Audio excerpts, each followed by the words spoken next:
we will discuss about the most important topic of Jean-Jacques Rousseau, general will.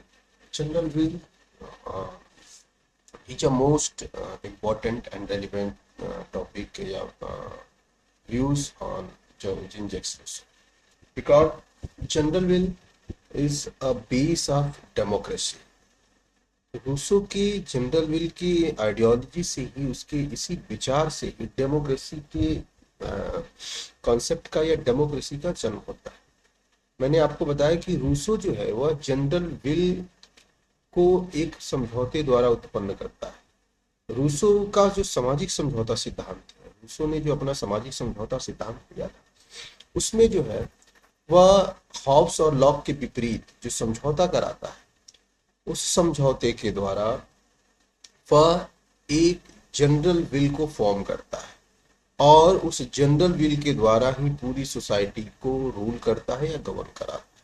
मतलब उसका जो उसकी ideology का जो मोनार्क है, जो शासक है, मोनार्क नहीं, उसका जो शासक है वह जो है वह एक अमूर्त है, वह विजिबल नहीं है। वह एक ऐसी सत्ता है, एक ऐसा पावर है जो सबके पास है, जो सब सब एक दूसरे पे शासन कर रहे हैं, सबके पास वो अधिकार है। क्योंकि जो लॉक की आइडियोलॉजी का रूलर है वह एक प्रिंसिपैलिटी है या वो एक मोनार्क है। तो जो मोनार्क है वह दिखाई देता है, वह जो है उसको उसको लोग देख सकते हैं, जान सकते हैं। जो वह जो है एक इंडिविजुअल इंसान या मैन या एक इंस्टीट्यूशन हो सकता है। हॉब्स का जो ऑटोक्रेटिक मोनार्क है या एब्सोल्यूट मोनार्क है वह। लॉक जब समझौते के द्वारा किसी राज्य या सरकार का निर्माण करता है तो उसका भी सरकार जो उसकी उसकी जो गवर्नमेंट है, उसका जो राज्य है वह भी लिमिटेड है और कॉन्स्टिट्यूशनल है। लेकिन जब रूसो बात करता है, जब रूसो समझौता कराता है और रूसो जब समझौते के द्वारा राज्य को जन्म देता है तो वह एक सामान्य इच्छा को जन्म देता है। वह सामान्य इच्छा क्या है? सबकी इच्छाओं का योग समान इच्छा है। अब सबकी कौन सी इच्छा है? तो रूसो जब अपनी समान इच्छा संबंधी व्यूज या जो उसकी आइडियोलॉजी या जो थियरी है वो देता है तो बताता है कि हर इंसान में दो तरह की इच्छाएं होती हैं। अब वह दो तरह की इच्छाओं को कैसे आइडेंटिफाई करता है? अब यहाँ पे एक चीज समझने लायक है कि रूसो जो है वह पॉलिटिकल साइंस को या पॉलिटिक्स को साइकोलॉजी के ग्राउंड पे डिफाइन करता है। साइकोलॉजी के ग्राउंड पे डिफाइन कैसे करता है कि वह कहता है कि हर इंसान की दो आइडेंटिटी होती है। और ये सच भी है, हमारी आपकी सबकी दो आइडेंटिटी है। हमारी एक पर्सनल आइडेंटिटी है, ठीक, और एक हमारा पब्लिक आइडेंटिटी है। मतलब हम पब्लिक में जैसे रहते हैं या जैसे करते हैं या जैसा सोचते हैं, क्या हम प्राइवेट में भी वैसा सोचते हैं, करते हैं? नहीं। हमारी प्राइवेट लाइफ अलग है और पब्लिक लाइफ अलग है। तो वह कहता है कि हर इंसान की दो तरह की लाइफ है। वह दो लाइफ जिसको वह एक उसकी अपनी प्राइवेट लाइफ है और दूसरी जो है उसकी जो है पब्लिक लाइफ है, जो सार्वजनिक लाइफ है या फिर वह सोसाइटी बेस्ड लाइफ है। तो वह जो है जब अपने सोशल कॉन्ट्रैक्ट थ्योरी से जब वह जनरल विल की बात करता है तो जनरल विल की बात करने के पहले वह जो है अपने पॉलिटिकल थियरी को साइकोलॉजी के बेस पे डिफाइन करने की कोशिश करता है। वह मनोविज्ञान के आधार पे राजनीति की व्याख्या करने का प्रयास करता है और कहता है कि हर इंसान की दो तरफ की लाइफ होती है और यह दो जो लाइफ है वह उनके दो इच्छाओं को क्या करती है? इंडिकेट करती है। अब दो दो लाइफ और दो इच्छाएं।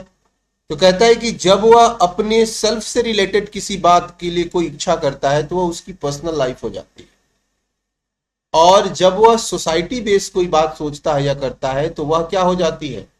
वह उसकी सोसाइटी लाइफ हो जाती है या उसकी पब्लिक लाइफ या सोशल लाइफ हो जाती है। तो कहता है कि जो जनरल विल है, एक्चुअली जनरल विल तो उसने इसलिए फॉर्म किया क्योंकि उसको जो अनार्की की सिचुएशन थी, स्टेट ऑफ नेचर में जो अनार्की की सिचुएशन थी, जो अव्यवस्था फैल गई थी, कि जो इनोसेंट मानव था या फिर जो इनोसेंट पब्लिक थी वह जो है पीसफुली लाइफ एंजॉय कर रही थी, वह जो है अब क्रूअल हो गई थी, सेल्फिश हो गई थी, सेल्फ सेंटर्ड हो गई थी, फिकल हो गई थी। क्यों? क्योंकि प्राइड जो प्रॉपर्टी का कॉन्सेप्ट आया, जब डेवलपमेंट का कॉन्सेप्ट आया, तो वह जो है डेवलपमेंट और प्रॉपर्टी के पीछे ऐसी भागी कि वह अपनी सारी मोरालिटी को किनारे कर दी, सारी नैतिकता को किनारे कर दिया उसने, और वह जो है वह पूरी तरह से सेल्फिश हो गई, वह पूरी तरह से सेल्फ सेंटर्ड हो गई, वह पूरी तरह से क्रूअल हो गई। तो वो सोसाइटी में केवल कंपटीशन और केवल कॉन्फ्लिक्ट पैदा हो गया। तो यह जो लॉक जो हॉब्स की जो प्राकृतिक अवस्था थी, जो स्टेट ऑफ नेचर था, जो लॉक के स्टेट ऑफ नेचर से पूरी तरह मैच कर रहा था, अब वह चेंज हो गया, अब वह कन्वर्ट हो गया। केवल किस कारण से? एक प्रॉपर्टी के कॉन्सेप्ट के आने से। जिस प्रॉपर्टी को लॉक इतना ज्यादा इंपॉर्टेंस देता है, जिस प्रॉपर्टी के कॉन्सेप्ट को लॉक सबसे ज्यादा महत्वपूर्ण योग देता है, वह कहता है कि नेचुरल राइट्स में सबसे इंपॉर्टेंट प्लेस अगर किसी का है तो वह प्रॉपर्टी के नेचुरल राइट का है। ठीक, कि राइट टू प्रॉपर्टी का ही है। और जो हॉब्स है, हॉब्स जो है वह प्रॉपर्टी को जो है वह विनाश का कारण मानता है। वह कहता है कि अगर प्रॉपर्टी का कॉन्सेप्ट नहीं आया होता तो लोग अभी भी नेचर के करीब रहते, लोग अभी भी अपनी जो फ्री और लिबर्टीफुल लाइफ है, जो पीसफुली इंजॉयफुल लाइफ है, जो स्ट्रेस लेस लाइफ है, जो है हैप्पीफुल लाइफ है, वो इंजॉय कर रहे होते।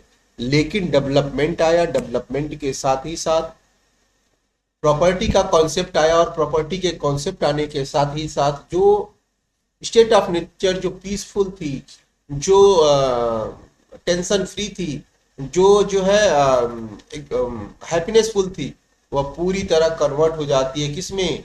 टेंशन में। पूरी तरह कन्वर्ट हो जाती है वो कॉन्फ्लिक्ट में, कंपटीशन में।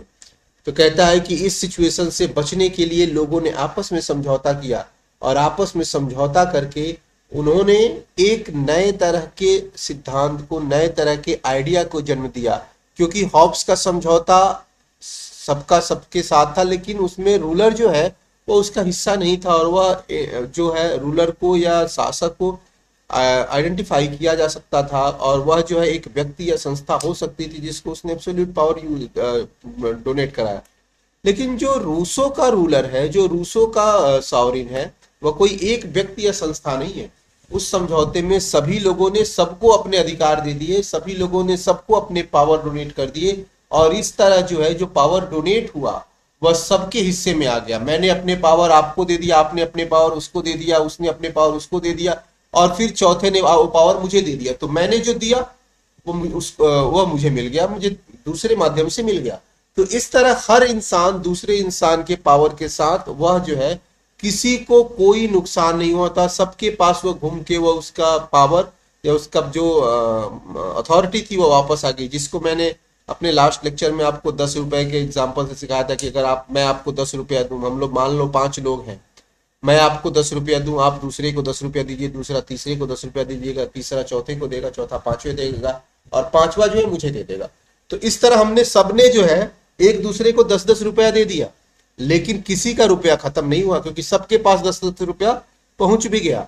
तो रूसो जो है वह कहता है कि हम जब सोशल कॉन्ट्रैक्ट करते हैं, जब हम कॉन्ट्रैक्ट करते हैं, तो उस कॉन्ट्रैक्ट में हम अपना पावर एक को ना देके सबको शेयर करते हैं, सबको देते हैं, और वह पावर सबके पास रोटेट होके पहुंचता है, और सबके पास जो है वह जो लोग जितने लोगों ने पावर डोनेट किया है सबके पास दूसरे दूसरे के माध्यम से पावर पहुंच के, और फिर वह पावर उसके पास पहुंच जाता है।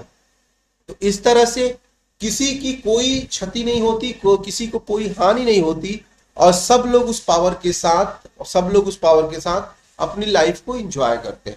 तो वह कहता है कि यह जो जनरल विल है, यह जनरल विल जो है वह सभी लोगों के इच्छाओं का क्या है? एक योग है, एक संकलन है, एक सबके जो है सारे लोगों की जितने जितने लोग हैं सबके विल, जो जनरल विल है, उनका एक कंबाइंड जो है रूप है।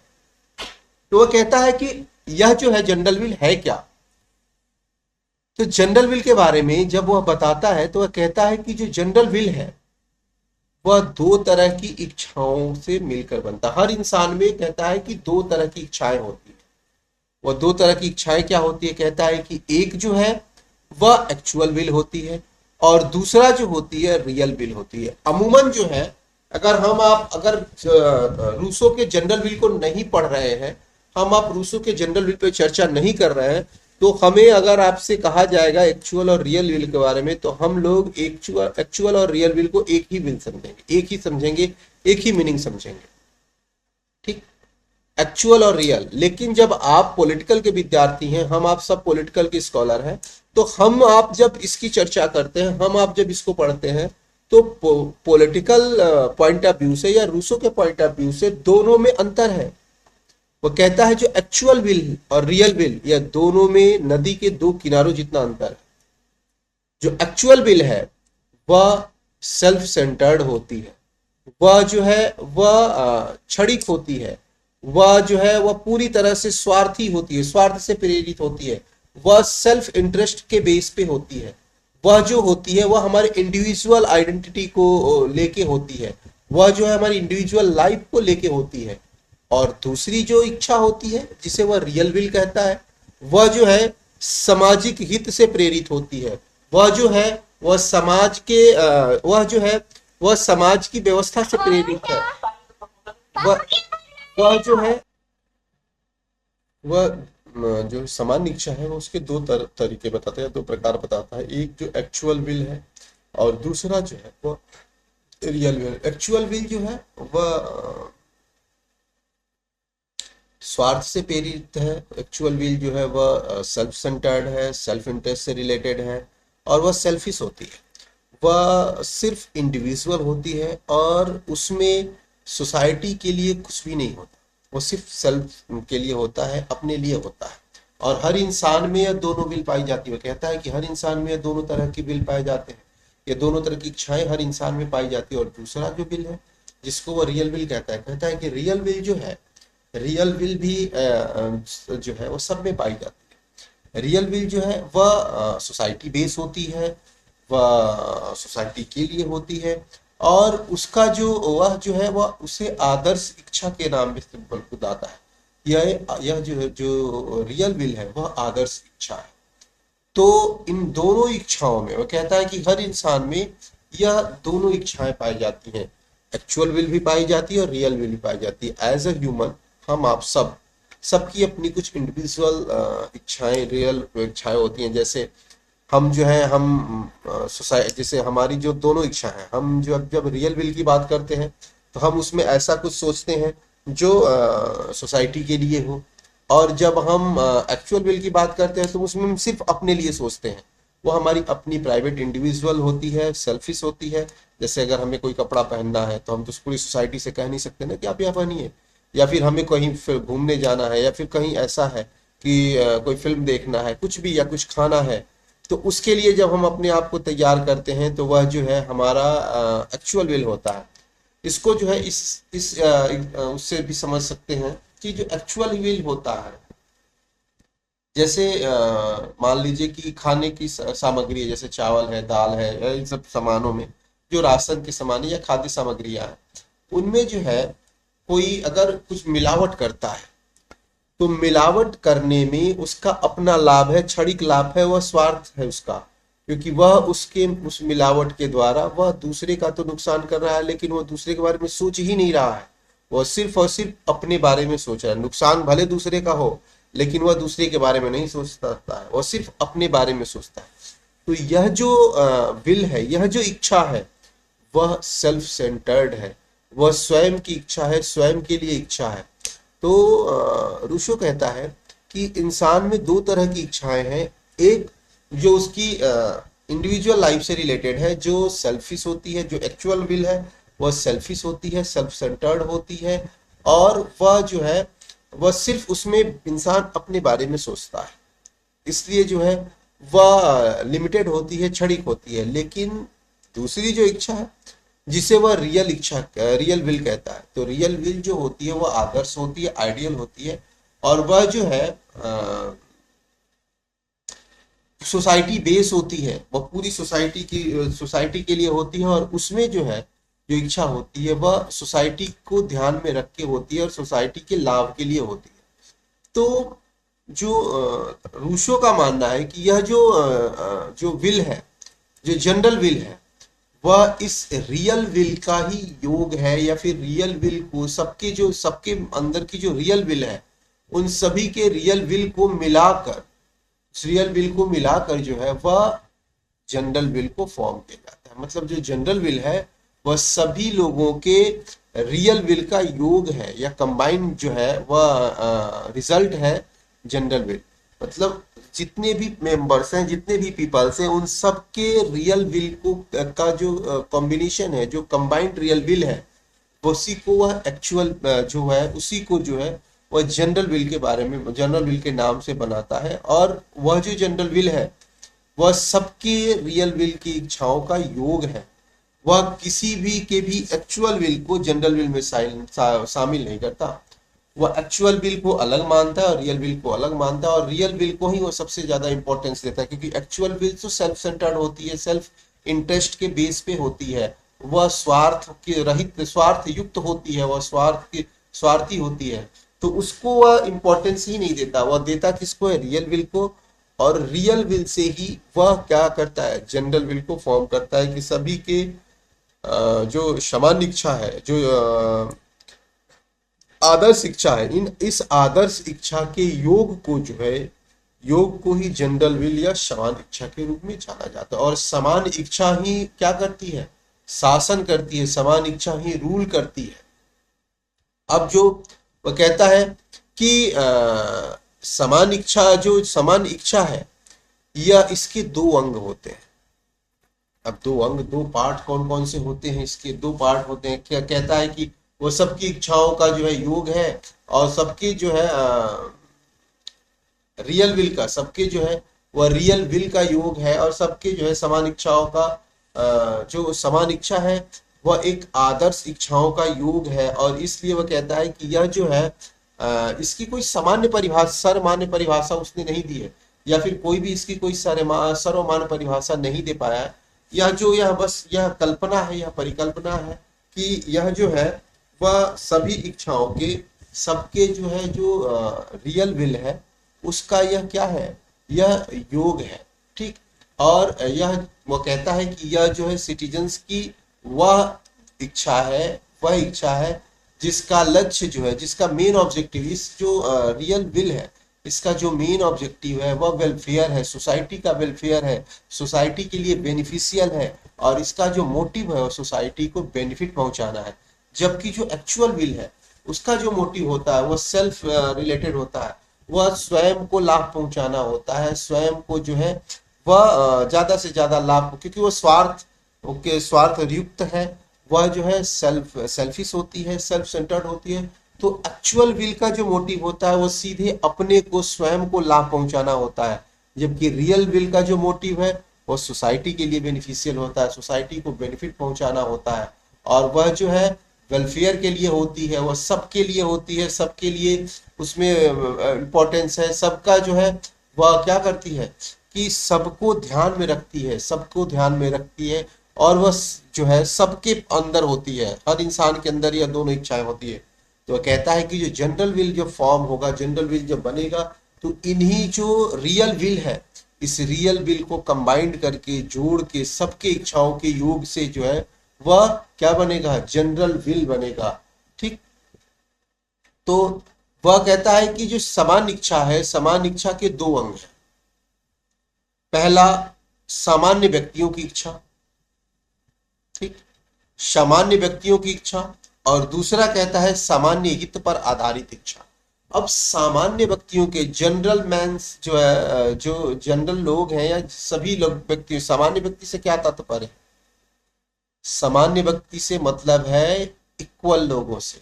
अब इक्वल लोग कौन से हैं, वह सभी लोग जो उस कॉन्ट्रैक्ट में शामिल थे, वह सभी लोग जो उस कॉन्ट्रैक्ट के हिस्सा थे, वो पार्ट थे, वो सारे लोग बराबर हैं, क्योंकि समझौता तो आपस में बराबरी के लोगों में होता है। तो जब समझौता होता है तो दोनों लोग बराबर होते हैं। तो वह कहता है कि यह जो समान इच्छा है, यह जो इच्छा है जिसे वह समान इच्छा कहता है, वह सामान्य व्यक्तियों की इच्छा है, मतलब वह इक्वल लोगों का विल है, वह सारे ऐसे पीपल्स हैं जो इक्वल हैं और उनके विल को वह जनरल विल के रूप में कहता है कि उसमें कोई बड़ा छोटा, कोई ऊंचा नीचा नहीं होता, वह सभी लोग जनरल होते हैं, सभी लोग इक्वल होते हैं और इनके इच्छाओं के योग को, इनके इच्छाओं को जो है वही, इनकी इच्छाओं को ही जनरल विल के नाम से जाना जाता है। दूसरा कहता है कि वह सामान्य हित पर आधारित इच्छा है। ऐसा नहीं है कि जनरल विल जो है वो किसी एक व्यक्ति या दो व्यक्ति की इच्छाओं की पूर्ति के लिए उसको जनरल विल नाम दे दिया जाएगा, नहीं। जनरल विल जो है वह सामान्य हित की, सबके हितों की, मतलब जो लोग हैं, जो इक्वल लोग हैं, जो सोसाइटी के लोग हैं, उसमें सभी के जो हित है, जिसमें सभी का हित है, उन सभी के हित की इच्छाओं को ही क्या कहा जाता है, आधारित इच्छा को ही जनरल विल कहा जाता है। जैसे मान लीजिए पानी की समस्या है, तो पानी की समस्या किसी एक इंडिविजुअल के लिए होगी तो उसके लिए जो है सरकार कुछ नहीं करेगी, उसके लिए उसको सेल्फ जो है वो कुछ करना होगा, वो हैंडपंप करवाए या बोरिंग कराए या फिर सबमर्सिबल लगवाए, जो भी करना है वो उसको सेल्फ करना पड़ेगा। लेकिन अगर किसी पूरी सोसाइटी में पानी की समस्या है तो उसके लिए जो वह एक जनरल विल है, तो उस जनरल विल के लिए अगर पूरी समस्या है तो उसका समाधान सरकार करेगी। और यह जो, चूंकि यह जो है इसमें सबका हित है, क्योंकि अगर पानी की समस्या है तो सबके लिए समस्या है, तो इस पानी की समस्या को सॉल्व करने का जो जिम्मा है, जो काम है, वह किसके पास है, वह जो है वह सरकार के पास है। और सरकार इसको जो है जनरल विल के रूप में मानती है कि यह जो हित है, यह जो हित है ये जनरल विल है और यह सामान्य हित पर आधारित है, इसलिए इसको जनरल विल कहा जाता है। ठीक है, इसको जनरल विल के नाम से जाना जाता है। अच्छा, जनरल विल जो है, जनरल विल जो है वह सबकी जो रियल विल है उसका योग होता है और यह जो है एक पॉजिटिव थिंक होता है, क्योंकि इसमें जो है वह सबका योगदान होता है, सबकी सहमति होती है, सब लोग जो है वह इसमें शामिल होते हैं, क्योंकि यह समाज की इच्छा होती है। और जो एक्चुअल विल है, जो स्वार्थी इच्छाएं हैं, वह जो है खत्म हो जाती है, नष्ट हो जाती है। कि कारण है कि जो स्वार्थी लोग हैं वह अमूमन उन जनरल विल का, उस समान इच्छा का, उस रियल विल का क्या करते हैं, अपोज करते हैं, विरोध करते हैं। लेकिन फिर भी विरोध करने के बाद भी वह जो है वह जनरल विल को वह कहता है कि हर इंसान में दोनों इच्छाएं होती है और जब वह किसी भी निर्णय को लेता है तो इन दोनों इच्छाओं में आपस में द्वंद्व होता है, आपस में कॉन्फ्लिक्ट होता है। लेकिन जो रियल विल है वह एक्चुअल विल से हमेशा बड़ी होती है, हमेशा भारी होती है। तो इन दोनों के कॉन्फ्लिक्ट में एक्चुअल विल जो है वह नष्ट हो जाता है, खत्म हो जाता है और रियल विल जो है वही बच जाता है। इसीलिए जो है हर इंसान में रियल विल ही बच जाता है। उसके इन दोनों कॉन्फ्लिक्ट में, जनरल विल और रियल विल और एक्चुअल विल के कॉन्फ्लिक्ट में जो है एक्चुअल विल हमेशा नष्ट हो जाता है और general will, real will he बन जाता है, जो जनरल विल के रूप में जाना जाता है। वह कहता है कि इंसान जो है वो बाय नेचर एक सोशल प्राणी है, इसलिए जो है वह हमेशा से ही रियल विल को ज्यादा इंपॉर्टेंस देगा, क्योंकि उसके दिमाग में एक्चुअल विल आएगा ही आएगा। क्योंकि हर इंसान जब सोचता है तो दोनों पॉइंट ऑफ व्यू से सोचता है, एक सोशल पॉइंट ऑफ व्यू से और दूसरा जो है इंडिविजुअल अपने सेल्फ के पॉइंट ऑफ व्यू से। तो यह कॉन्फ्लिक्ट होता ही होता है, यह कॉन्फ्लिक्ट आता ही आता है। लेकिन फिर चूंकि वह एक सोशल है, सोशल ह्यूमन है, तो वह जो है वह इसी निष्कर्ष पे पहुंचता है कि हमेशा जो है वह अपने एक्चुअल विल को खत्म कर देता है, मार देता है, दबा देता है और उसकी जगह अपना रियल विल, जो सोसाइटी बेस्ड विल है, जो सोसाइटी से रिलेटेड विल है, वह उसको ज्यादा इंपॉर्टेंस देता है और उसको ही प्रमोट करता है। तो रूसो कहता है कि इस तरह से सभी लोगों के पास सिर्फ और सिर्फ रियल विल ही बच जाता है। लेकिन कुछ ऐसे लोग भी हो सकते हैं जिनका रियल विल, जिनके अंदर रियल विल की न हो या फिर उनके अंदर जो है रियल विल जैसी भावनाएं ना हो, तो वह कहता है कि इनको जो है विवश कर दिया जाएगा, किसके लिए, रियल विल में शामिल होने के लिए या जनरल विल में शामिल होने के लिए।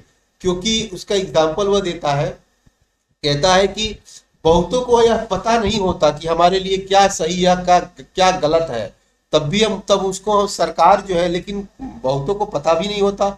जैसे किसी को पता नहीं है कि उसके लिए क्या सही और क्या गलत है, लेकिन अगर आपको पता है तो आपकी यह जिम्मेदारी है कि आप उसे गलत करने से रोकें। जैसे एग्जाम्पल के तौर पे एक एग्जाम्पल वो देता है कि जैसे पुल है, कोई व्यक्ति पुल पार कर रहा है तो पुल पार करना उसकी स्वतंत्रता है, वह स्वतंत्र है कि वह पुल पार कर ले।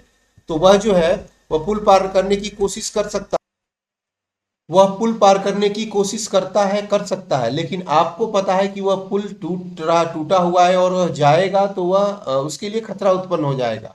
तो आपकी यह जिम्मेदारी है कि आप उसको जबरदस्ती उस पुल पे जाने से रोकें।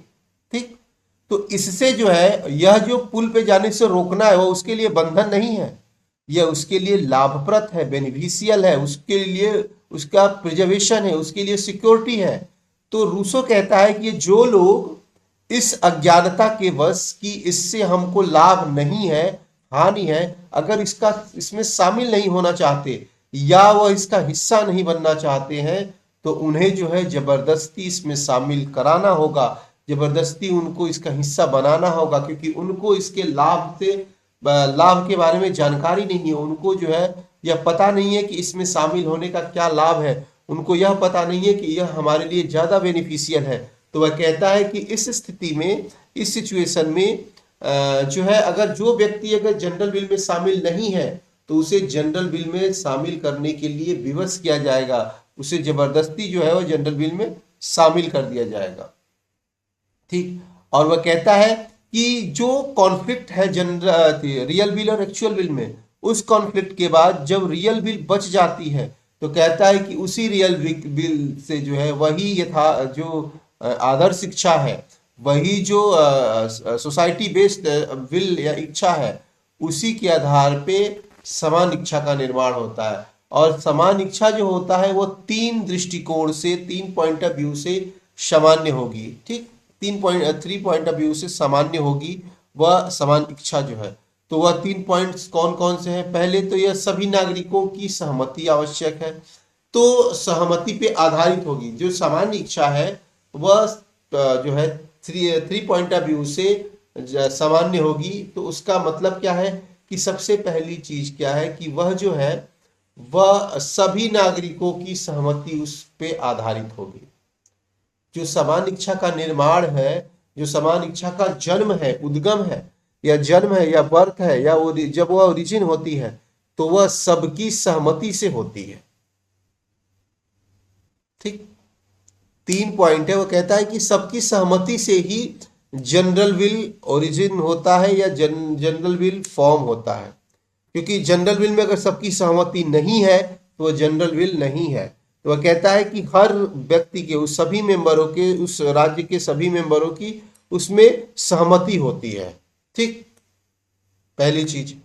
दूसरी चीज जो क्या है कि उसका क्षेत्र बहुत व्यापक होता है, क्षेत्र के आधार पे उसका क्षेत्र बहुत व्यापक होता है और वह ओवरऑल जो वहां की पब्लिक है, वहां के पीपल्स हैं, वो उससे रिलेटेड होता है। मतलब वह वहां के टोटल पब्लिक से रिलेटेड होता है। या क्यों? क्योंकि उसका क्षेत्र व्यापक है। तो जनरल विल जो है वह व्यापक क्षेत्र के आधार पर, व्यापक क्षेत्र के आधार से होती है और वह जो है वह उसमें समस्त जनता से, वहां के टोटल पब्लिक से रिलेटेड होती है, सारी जनता से संबंधित होती है। ठीक, तो पहला है कि वह सबकी सहमत, पूरे जितने भी पीपल्स आते हैं उस स्टेट में जहां जनरल विल की बात होती है, हो रही है, या फिर उस राज्य में जितने भी लोग हैं उन सबकी सहमति आवश्यक है जनरल विल के लिए। ठीक, तो जनरल विल के लिए सबकी सहमति आवश्यक होती है। दूसरा जो है समस्त जो टोटल पीपल्स हैं उससे वह रिलेटेड है। और जो तीसरी चीज है कि वह यह जो है, जो जनरल विल है, इसका जो लक्ष्य है, इसका जो ऑब्जेक्टिव है वह क्या है? टोटल जो सामाजिक हित है, समाज के हित के अनुकूल होती है। मतलब यह जो है सोसाइटी के इंटरेस्ट के बेस पे होती है। मतलब जो जनरल विल है वह, उसका जो ऑब्जेक्टिव है, उसका ऑब्जेक्टिव है कि उसे सोशल एस्पेक्ट पे होना चाहिए। उसका जो बेस है वह सोशल इंटरेस्ट है और सोशल इंटरेस्ट पे ही जनरल विल क्या करती है, फॉर्म होती है। तो यह तीन तरीके से जो है वह सामान्य इच्छा का क्या होता है, निर्माण होता है। और तीन तरीके से जो है समान इच्छा जो है वह सामान्य कही जाती है। तो तीन इच्छा आप समझ गए होंगे कि पहला जो है वह ओरिजिन के पॉइंट ऑफ व्यू से, तो ओरिजिन के पॉइंट ऑफ व्यू से यह है कि उसमें जो है सभी नागरिकों की सहमति होगी, ये सारे लोगों का, सारी टोटल जो पब्लिक है, टोटल जो पीपल्स है, उन सब का कंसेंट है इसमें।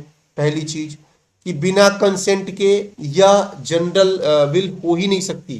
तो इसमें जो है सबका कंसेंट, सबकी सहभागिता, सबकी सहमति होती है। ठीक। दूसरा जो है वह एरिया के बेस पे है या क्षेत्र के बेस पे है। तो वह कहता है कि इसमें जो है राज्य की समस्त जनता, यह जो है जो जनरल विल है वह स्टेट के टोटल ओवरऑल पब्लिक से रिलेटेड होती है, समस्त जनता से संबंधित होती है। मतलब ऐसा नहीं है किसी एक व्यक्ति या दो व्यक्ति से संबंधित हो, यह जो है समस्त जनता से, ऑल ओवर पब्लिक से, ऑल ओवर पीपल से रिलेटेड होती है। दूसरी चीज। ठीक।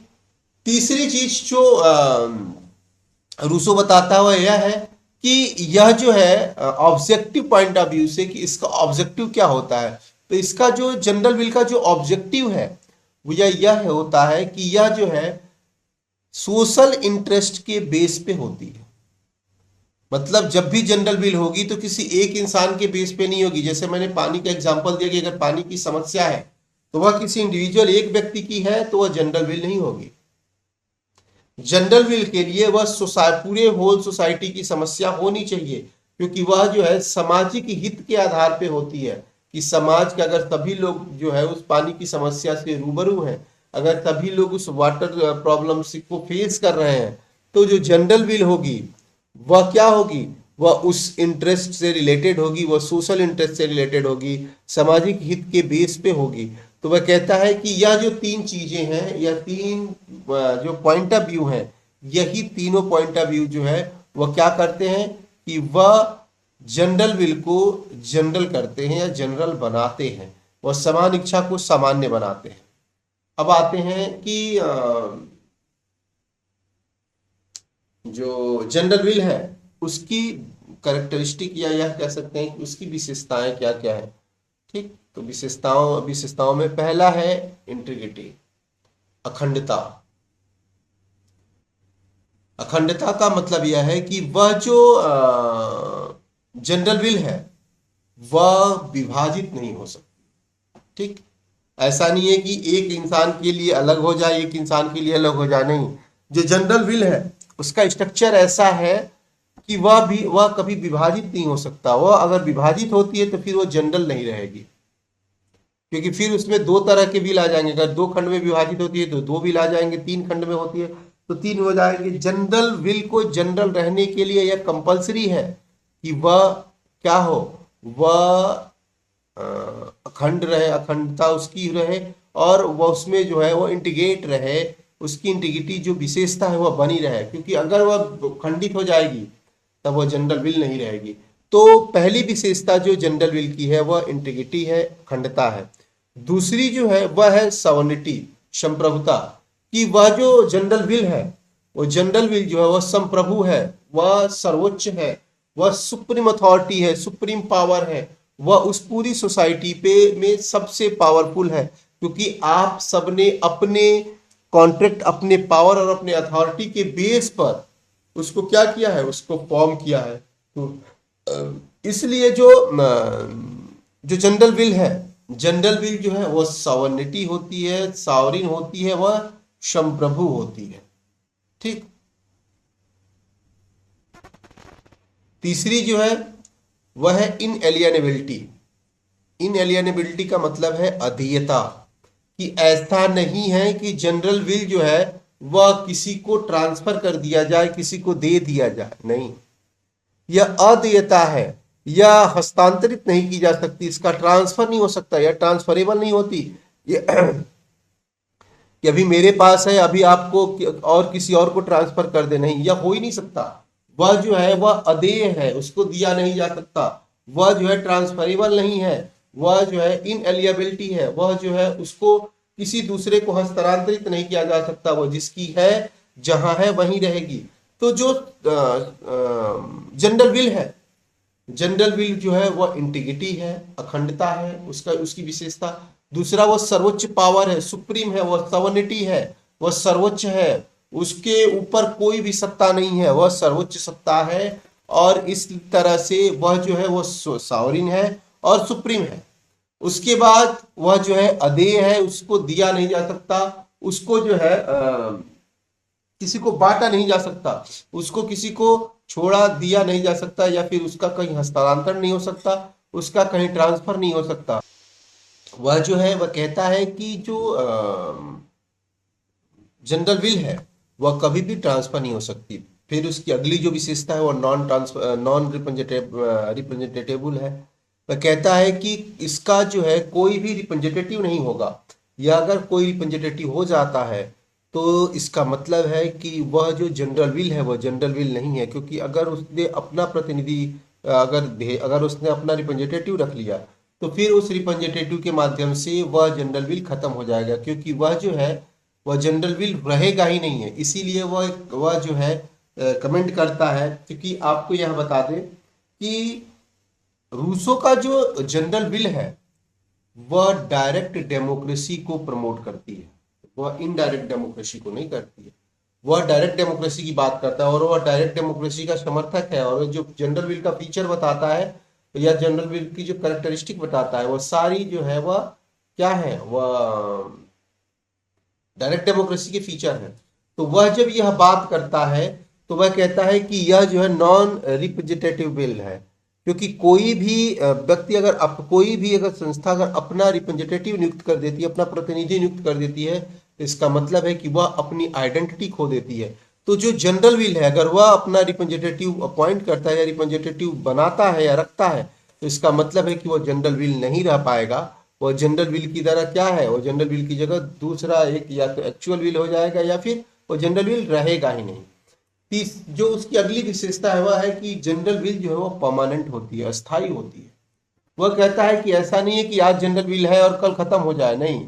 जनरल विल जो है, जो समान इच्छा है, वह जो है समय के साथ परिवर्तित होने वाली इच्छाओं में से नहीं है, वह अस्थायी है और वह सामाजिक हित की इच्छा है। वह जो है सोशल इंटरेस्ट के लिए है, वह सोसाइटी के इंटरेस्ट के बेस पे है। तो वह जो है वह अस्थायी होती है, परमानेंट होती है, वह समय के साथ क्षणिक नहीं होती, क्योंकि समय के साथ और क्षणिक इच्छा जो होती है वो तो एक्चुअल विल का फीचर है। तो यह जो रियल विल है जिसका योग जो है जनरल विल है, तो यह जो है वह परमानेंट होती है, अस्थायी होती है। उसके बाद वह कहता है, उसकी विशेषता बताता है, वह कहता है कि वह जो है जो जनरल विल है वह वेलफेयर पे आधारित है, मतलब उसका जो बेस है वह वेलफेयर है, लोक कल्याणकारी है। तो कहता है कि जनरल विल जो है वह लोक कल्याणकारी है। लोक कल्याणकारी तो होगा ही होगा, क्योंकि जब वह सोसाइटी बेस है, जब वो सोसाइटी के इंटरेस्ट पे बेस हुई इच्छा है, तो वह जो है वेलफेयर उसका जो मोटिव होगा वह वेलफेयर होगा ही होगा, क्योंकि सोसाइटी की जब बात आ जाती है तो वेलफेयर की बात आनी ही आनी है। तो वह कहता है कि यह जो जनरल विल है वह लोक कल्याणकारी है, वेलफेयर है, वेलफेयर से रिलेटेड है या वेलफेयर बेस है। तो इस बात की कोई अतिशयोक्ति नहीं है कि जो जनरल विल है वह ज्यादा से ज्यादा वेलफेयर का काम करती है, और वेलफेयर का उसका जो ध्येय है, उसका जो ऑब्जेक्टिव है, उसका जो उद्देश्य है वह वेलफेयर ही है। तो अगला जो है वह जो है विवेक पे आधारित है। विवेक पे आधारित का मतलब है कि उसको जो है आप तर्क से क्या कर सकते हैं, तर्क से उसे सिद्ध कर सकते हैं। आप जो है उसको तर्क की कसौटी पे कस सकते हैं, आप जो है उसको कहीं भी प्रूव कर सकते हैं। और वह जो है ऐसा नहीं है कि वह बच्चों की तरह, बच्चों के डिस्कशन का या बच्चों के निर्देशन का परिणाम हो, नहीं, वह विवेक का परिणाम है। वह जो है विवेक पे आधारित है और उसे हर तार्किक दृष्टि से, हर तार्किक दृष्टिकोण से उसको परखा गया है, उसको जांचा गया है। फिर जो वह कहता है कि यह जो है जो जनरल विल है यह कानून को अभिव्यक्त करता है। यह जो है वह अभिव्यक्त करता है, वह जो है प्रेजेंट करता है किसको, लॉ को। कैसे, क्योंकि हम सब ने आपस में समझौता करके एक दूसरे को यह पावर दिया है, और वह जो जनरल विल है उसको यह पावर है कि वह सॉवरिन है और वह हमारे लिए रूल्स और रेगुलेशन बना सकता है, क्योंकि वह जो है वह कानून को, वहां के लॉ को क्या करती है, प्रेजेंट करती है, वह व्यक्त करती है। वह कहता है कि जो जनरल विल है वह जो है वह अभिव्यक्त करता है किसको, कानून को, और जो जनरल विल है उसी के बेस पे कानून का निर्माण होता है, उसी के द्वारा कानून का निर्माण होता है जो सबके लिए बेनिफिशियल हो, सबके लिए लाभप्रद हो और सबका ध्यान उसमें रखा जाता है, सबके हितों का ध्यान रखा जाता है। तो वह कहता है कि यह जो है कानून को की अभिव्यक्ति है, कानून को व्यक्त करता है। उसके बाद उसकी एक विशेषता है, वह है ऑटोक्रेटिक। ठीक, ऑटोक्रेटिक का मतलब क्या है कि यह एक वह निरंकुश है। निरंकुश कैसे है, निरंकुश कैसे है, वह निरंकुश इस सेंस में है क्योंकि उसके ऊपर कोई भी सत्ता नहीं होती, वह सर्वोच्च होता है, वह जो है सुप्रीम होता है, और वह किसी के भी आदेशों का पालन करने के लिए विवश नहीं है, लेकिन उसके आदेशों का पालन सबको करना अनिवार्य है। सभी लोग उसके आदेशों का पालन करेंगे ही करेंगे, अगर ऐसा नहीं करते हैं तो उन्हें पालन करने के लिए विवश किया जाएगा। जो मैंने अभी आप लोग को एक पुल का एग्जाम्पल बताया था, तो वह इसी बात को इंडिकेट करता है कि अगर जो लोग राजा के ओबीडियंस, राजा के आदेशों को नहीं मानेंगे, जो लोग राजा के डिसीजन को नहीं मानेंगे, जो लोग राजा नहीं मतलब जो लोग उस समान इच्छा के डिसीजन को नहीं मानेंगे, जो लोग समान इच्छा के आदेशों को नहीं मानेंगे, उन्हें जो है उसको मानने के लिए, उसको इज्जत देने के लिए विवश किया जाएगा और उनको मानना ही मानना होगा। अब यह जान लीजिए कि समान इच्छा और बहुमत में फर्क होता है। समान इच्छा सबकी इच्छाओं का योग है, और बहुमत जो है वह सबकी, बहुमत जो होती है वह सबकी होती है, सबकी इच्छा होती है। समान इच्छा और बहुमत में फर्क यह होता है कि समान इच्छा जो होती है वह कुछ की ही इच्छा होती है, वह कम लोगों की भी हो सकती है, ज्यादा की भी हो सकती है, सोसाइटी का मैक्सिमम पार्ट उस पर सहमत नहीं हो सकता, लेकिन अगर वह कुछ ही लोगों की इच्छा हो सकती है। बहुमत का मतलब है कि समाज का मैक्सिमम पार्ट उस पर सहमत हो। ठीक, तो बहुमत और जनरल विल जो है, मेजॉरिटी और जनरल विल, ये दोनों दो चीज हैं, तो इनको जो, इससे आप कंफ्यूज मत होइएगा।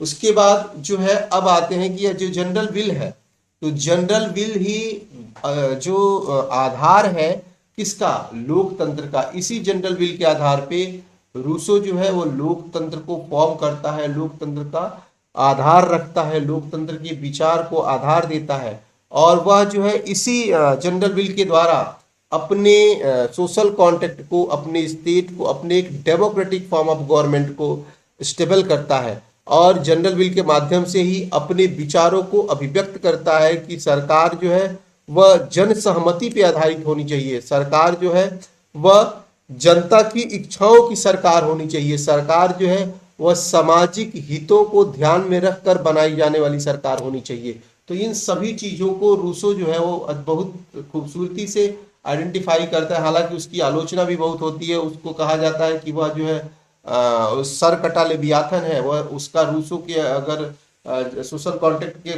के मगर रूसो के सामाजिक समझौता सिद्धांत में अगर राजा का सर काट दिया जाए तो वह लेवियाथन बन जाएगा।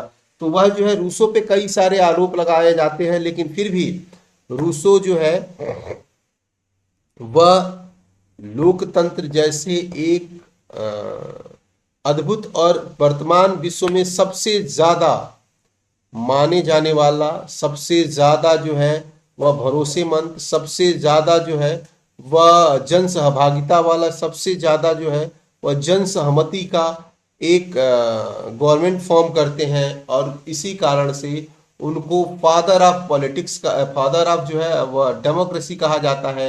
इसी कारण से जो है उनको डेमोक्रेसी का पिता कहा जाता है। और रूसो जो है वह अपने जनरल विल के माध्यम से ही, जनरल विल के कारण ही रूसो सबसे महत्वपूर्ण, सबसे कठिन और सबसे जो है वह पॉपुलर विचारक के रूप में जाने जाते हैं। हालांकि हमने जो सोशल कॉन्ट्रैक्ट थियरी पढ़ी, हमने जो थर्ड यूनिट पढ़ा, उसमें तीन मेन पॉलिटिकल थिंकर थे, हॉब्स, लॉक और रूसो, और तीनों जो है वह तीनों पाश्चात्य राजनीतिक चिंतन के या फिर राजनीतिक चिंतन के या फिर पॉलिटिकल फिलॉसफी के सबसे महत्वपूर्ण, सबसे इम्पोर्टेंट और सबसे जो है कह सकते हैं कि सोशल कॉन्ट्रैक्ट थ्योरी के पॉइंट ऑफ व्यू से सबसे महत्वपूर्ण पॉलिटिकल थिंकर हैं, जिनके विचारों से हम सभी अवगत हुए, जिनके विचारों से हम सभी जो है परिचित हुए। और आशा करता हूं कि आपको अच्छे से समझ में आ गया होगा। फिर अब मिलेंगे हम अगले यूनिट में, यूनिट 4 में बेंथम, जेएस मिल और टीएच ग्रीन के साथ। ओके बेटा, थैंक यू।